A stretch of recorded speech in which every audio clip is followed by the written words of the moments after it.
আয়নাঘর খুলে দেওয়ার দাবিতে রাজধানীর যে যমুনা যেটি রয়েছে, অর্থাৎ ডক্টর ইউনূসের যে বাসভবন রয়েছে, সেই বাসভবনের সামনে রাস্তা আটকে এই মুহূর্তে বিক্ষোভ মিছিল করছে স্বজনেরা। আপনাদের সরাসরি যুক্ত করেছি কালের কণ্ঠ ফেসবুক পেজ থেকে এবং আপনাদের দেখানোর চেষ্টা করছি যে এই মুহূর্তে আয়নাঘরে যে খুলে দেওয়ার যে দাবি, সেই দাবি জানিয়ে যারা স্বজন রয়েছে তারা কিন্তু এই মুহূর্তে যমুনার সামনে পথ আটকে তারা বিক্ষোভ মিছিল করছে।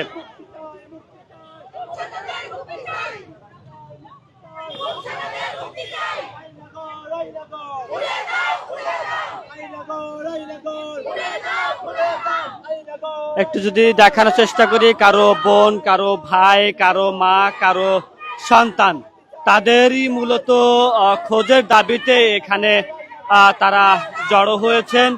আরেকটি বিষয় যদি জানিয়ে রাখি, গত সরকারের সময় যারা এই আয়নাঘরে বন্দী রয়েছে, যারা নিখোঁজ রয়েছে, মূলত তাদের খোঁজেই কিন্তু তারা এই যে যমুনা রয়েছে সেই যমুনার সামনে কিন্তু জড়ো হয়েছেন।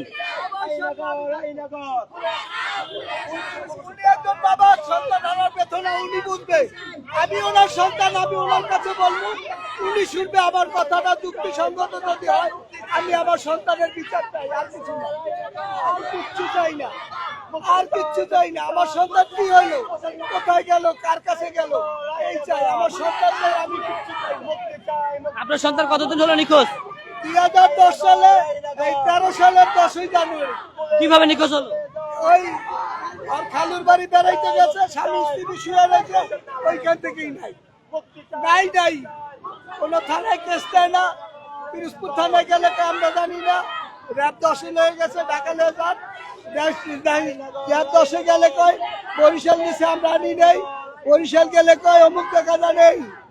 কিন্তু কেউ স্বীকার করে না যে আমার সন্তানটা গেল, আমার সন্তানটা কি হইলো।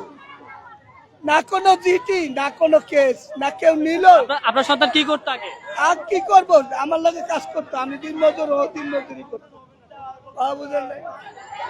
দর্শক, আপনাদের জানানোর চেষ্টা করছিলাম যে এই যে আহাজারি, এই যে প্রতিবাদ মিছিল, সেটি চিত্রটি আপনাদের দেখানোর চেষ্টা করছি। মূলত গত সরকারের অধীনে বিভিন্ন সময়ে যারা গুম হয়েছেন, মূলত সেই স্বজনেরাই এখানে এসেছেন।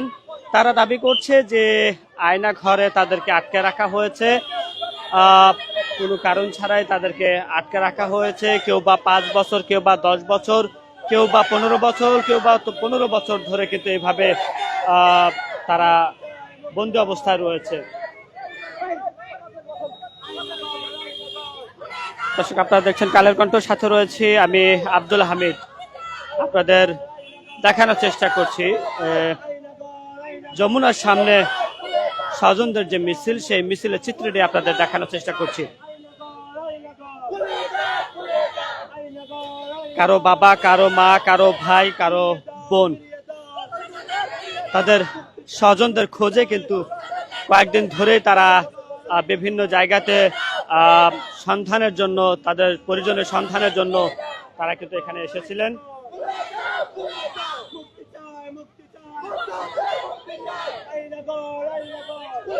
এই মুহূর্তে একজন কিন্তু তিনি একজন বাবা, তার ছেলে কিন্তু নিখোঁজ রয়েছে। তার ছেলের খোঁজে কিন্তু এই মুহূর্তে একজন রাস্তায় শুয়ে পড়লেন।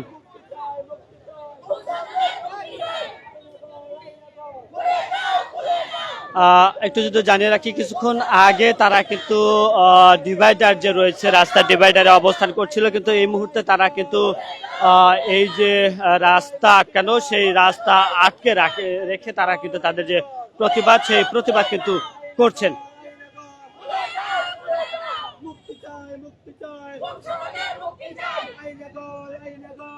আমরা একটু কথা বলার চেষ্টা করব এখানে। আপনার কে হারা গেছে? আমার হাজবেন্ড। কিভাবে হারা গেছে? খুলে দাও। ওর বন্ধু আমাদের বাড়ি হইছে টঙ্গী রেলগেট নতুন বাজার রেলগেটে 2012 সেপ্টেম্বরের 30 তারিখে ওর এক বন্ধু ফোন করে আনছে।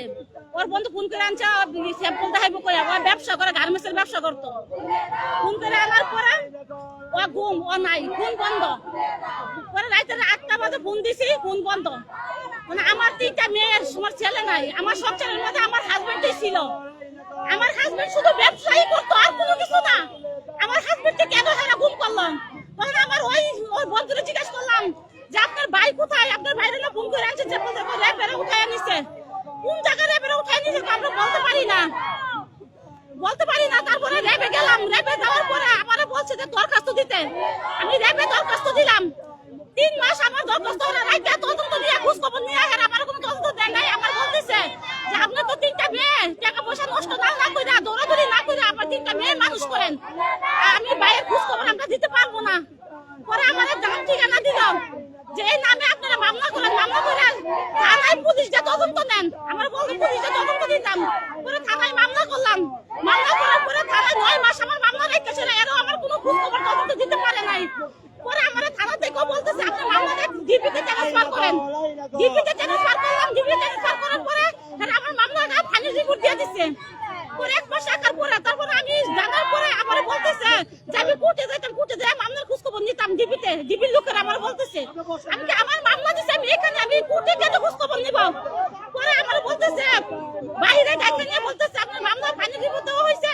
আপনি যদি অন্য কোথাও দিয়ে থাকেন তাহলে মামলা আপনার নারাজি দেন নারাজি দিয়ে আপনার সিআইডি দেন তারপরে আমি ওদের আমি বলছি আমারে না জিজ্ঞেস করে আমার মামলা আমি মানুষ পাইনি এই পর্যন্ত আমার মামলা কেন আপনারা ফাইনাল রিপোর্ট দিবেন এর কারণটা কি আমি সাংবাদিক সম্মেলন করব তারপরে এই কথা বলার পরে আমার বলতেছে আপনি সাংবাদিক সম্মেলন করার দরকার নাই যত টাকা পয়সা লাগবে খরচ লাগবে নারাজি দেওয়ার জন্য আমরা এই খরচ আমরা দিয়ে দিব পরে এই কথা বলার পরে আমি আর কি করব তারপরে আমি এদের টাকা পয়সা আমি নিয়ে যাই আমি নিজে টাকা পয়সা দিয়ে আমার নারাজি দিয়ে আমি সিআইডিতে মামলা দিছি সিআইডিতে তারা আমার কোনো তদন্ত দিতে পারে না এই পর্যন্ত আচ্ছা 12টা বছর 2012-তে আজকে আমার হাজবেন্ড খারাপ আমার 3টা মেয়ে বাবা খারাপ আমার 3টা মেয়ে বাবা থেকে বঞ্চিত আদরের থেকে বঞ্চিত আমার ছোট ছোট রেখে গেছে আমার মেয়েরা 3টা মেয়ে বাবা থাকতে পারে নাই 3টা মেয়ে বাবা থাকতে পারে না আমার ছোট মেয়ে আমার জিজ্ঞেস করে আমার বাবা কোথায় সবার বাবা আছে আমার বাবা কোথায় আমি বলছি তোমার বাবা বাইরে আছে এখন সব বড় হয়েছে এখন জিজ্ঞেস করতেছে আমার বাবা তুমি না বলছো বাইরে আছে আমার বাবা তো বাইরে নাই বিএনপি বলে আমলিক বলে কি আমলিক এভাবে সরকারে ভুল করে রেখেছে আমার বাবারে এখন এই আমলিক বিএনপি যাওয়ার পরে আমার মেয়েরা আমার প্রশ্ন করে যে আমার বাবা তো এখন আসবে আমার বাবা এখন আসবে খুশিতে আমার মেয়েরা একদিন না খাইয়া রয়েছে গেটে পার হয়ে গেছে আমার ছোট মেয়েটা আর বাবা আসবে ওর বাবা আসবে ওর বাবার অপেক্ষা হয়ে গেছে তো আমি বলতেছি তোমার বাবা গেটের কাছে দাঁড়াইতে আসবে না আমার যাইতে হইবে আমার খোঁজ খবর নিতে হবে তারপর তোমার বাবা আসবে এই বুঝ দিয়া তো আমার মেয়েদেরকে বাসায় রেখে আমি আজকে 7-8 দিন যে শেখ হাসিনা পদত্যাগ করার পরের দিকে আমি নাইমা গেছি ওই পরের দিন সকালে আমি যে রাস্তায় নামছি এই পর্যন্ত আমি রাস্তায় এই রাতের 12টা-1টা পর্যন্ত আমার মেয়ে আমি বাসায় যাই আমি কোনো খোঁজ খবর আমার বর্তমান সরকারের কাছে আমার আবেদন আমার হাজবেন্ডকে যা ফিরিয়ে দেয় আমার 3টা মেয়ের ভাগ্যে যেতে আমার 3টা মেয়ের দিকে যে টাকা যেতে আমার হাজবেন্ডকে ফিরিয়ে দেয় ছাত্রদের কাছে আমার আবেদন যে আমার হাজবেন্ডের আমার 3টা মেয়ের যেতে ফিরিয়ে দেয় আমার বুকে যেতে ফিরিয়ে দেয় আমার এটাই আমার আবেদন এটাই আমার আশা এখন আমি বুক করে আশা নিয়ে বসে আছি আজকে 12টা বছর ধরে আমি এখন তো বুক করে বসে আছি যে আমি আমার 3টা মেয়ের কাছে আমার বাবার কাছে আমার 3টা মেয়ে ফিরিয়ে দিতে পারবো আমি এখনো বসে আছি অপেক্ষায় আছি এই আশাই নিয়ে আমি বসে আছি আমি নামাজ পড়ে শুধু দোয়া করি চোখের পানি রাত দিন পরে আমি মেয়েদেরকে বুঝতে দেই না মেয়েরা মন খারাপ হইব দেখে মেয়েদেরকে আমি বুঝতে দেই আমার সংসারের মধ্যে আমার হাজবেন্ডই ছিল আমার কর্তা আমার আর কেউ ছিল না আমি 3টা মেয়ে নিয়ে আমি অনেক কষ্ট করতেছি এই পর্যন্ত আমি এই সরকারের কাছে আমার এই আবেদন আমার হাজবেন্ডের ফিরিয়ে দেয় দর্শক আপনাদের দেখানোর চেষ্টা করছি যে রাজধানীর যে যমুনা ডক্টর ইউনূসের যে বাসভবন এই মুহূর্তে যে বাসভবন করা হয়েছে সরকারের পক্ষ থেকে রাষ্ট্রীয়ভাবে যে তার যে বাসভবন সেই বাসভবনের সামনে আয়নাঘরের যে আয়নাঘরে খুলে দেওয়ার যে দাবি সেই দাবিতে তারা কিন্তু এই মুহূর্তে বিক্ষোভ মিছিল করছে।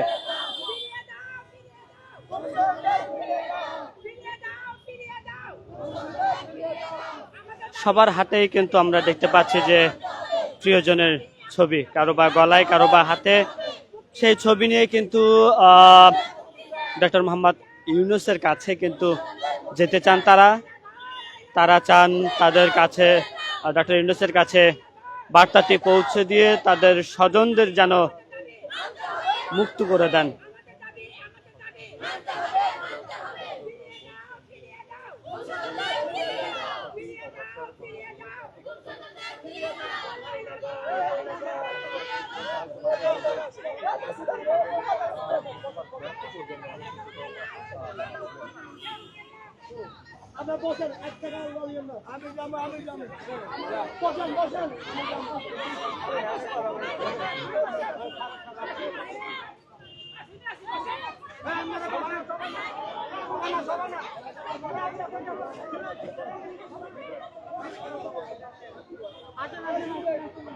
কে শুনবে কথা? কে শুনবে? আপনি শুনবেন?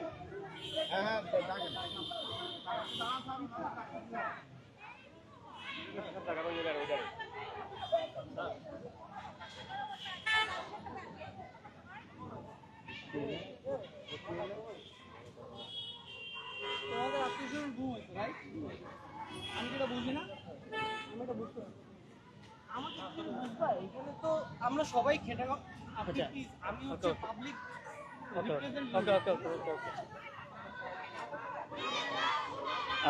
দর্শক আপনাদের দেখানোর চেষ্টা করছি এই মুহূর্তে যারা স্বজনরা আছেন তারা কিন্তু যমুনার সামনের গেট অর্থাৎ যমুনার যে মেইন ফটক রয়েছে সেই ফটকের সামনে রাস্তা অবরোধ করে তারা তাদের যে বিক্ষোভ মিছিল সেটি কিন্তু করছেন।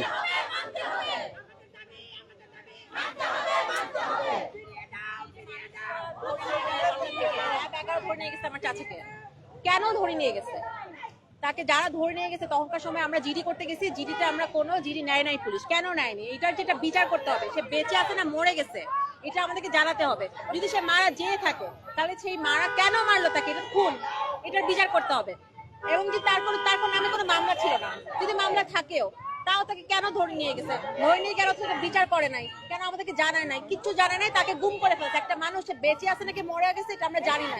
আমরা এটাই জানতে চাই যে তারা যেন একটা তদন্ত কমিটি গঠন করুক, গঠন করার পরে তারা আমাদেরকে জানাক যে হ্যাঁ আমরা ট্রান্সপারেন্ট, আমরা সব ইনফরমেশন আমাদেরকে জানাবে যে আমরা এগুলোর উপর কাজ করতেছি। এখানে আয়নাঘর বা যেটাই হোক, ওদের প্রিজন, এখানে মানুষকে আটকায় রাখছে, তো এখানে মানুষকে মেরে ওরা গণকবর দিছে তো অনেক মানুষ আছে, এক দুজন তো না, তাই না? এরা কই? এদেরকে তাহলে আমাদেরকে এই বিচারগুলো জানাক। আমাদের যদি মেরে ফেলে সেই বডিটা খুঁজে পেতে আমাদের সাহায্য করুক। এটা আমাদের হিউম্যান রাইটস নাকি? আমরা কি মানুষ নাকি মানুষ না? আমাদের যে আমার বাবা, সে একজন 60 ইয়ার্স ওল্ড, তার ছোট ভাই। আপনার বাবা কি করতেন? আমার বাবা নেভিতে ছিল।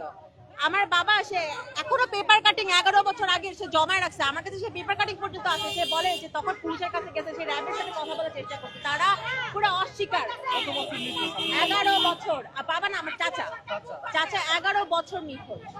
সেই 2000। আপনার কি মনে হয় নিখোঁজের কারণ কি মনে হয়? নিখোঁজের কারণ সে বিএনপিতে নেতারা বন্ধুরা ছিল, বিএনপি কর্মী ফ্রেন্ডরা ছিল, এর জন্য তাদেরকে নিখোঁজ করছে। সরকারের অপোজিটে ছিল, আর তো কোনো আমি কারণ দেখি না। কারণ সেই লক্ষ্মীপুরে বিএনপির যে এমপি তার বন্ধু ছিল, তার ফ্রেন্ডরা বিএনপির কর্মীরা ছিল, তার ফ্রেন্ডরা বিএনপির কর্মী ছিল, তার বন্ধু বিএনপির এমপি ছিল, হয়তো এইসব কারণেই তাকে ধরে নিয়ে গেছে। তারপরে আমরা এত খোঁজ করছি, তার সাথে আরো 3জন ছিল, মোট 4জন ছিল। একজনকে তারা স্পটে গুলি করছে, সে মরে গেছে। তারপরে 3জনকে ধরে নিয়ে গেছে। 3জনকে ধরে নেওয়ার পরে 2জনের লাশ ফেলা গেছে। আর আমাদের চাচার আমরা আজকে পর্যন্ত কোনো খোঁজ পাইনি।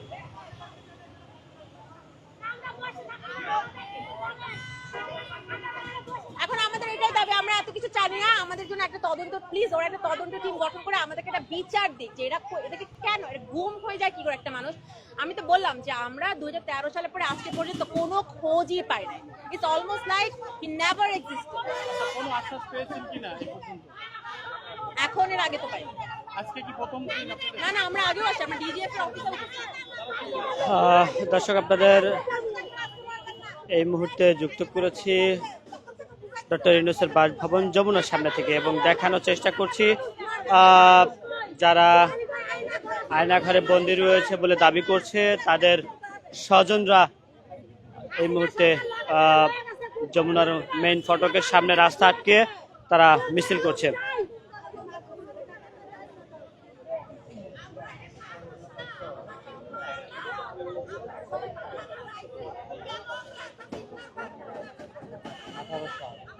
তো এই ছিল রাজধানীর যমুনার যে সামনে আয়নাঘরে খুলে দেওয়ার দাবিতে যে মিছিল, সেই মিছিলের সর্বশেষ সংবাদ। আবার কোথাও যুক্ত হবো, ততক্ষণ ভালো থাকুন, সুস্থ থাকুন, কালের কণ্ঠের সাথে থাকুন।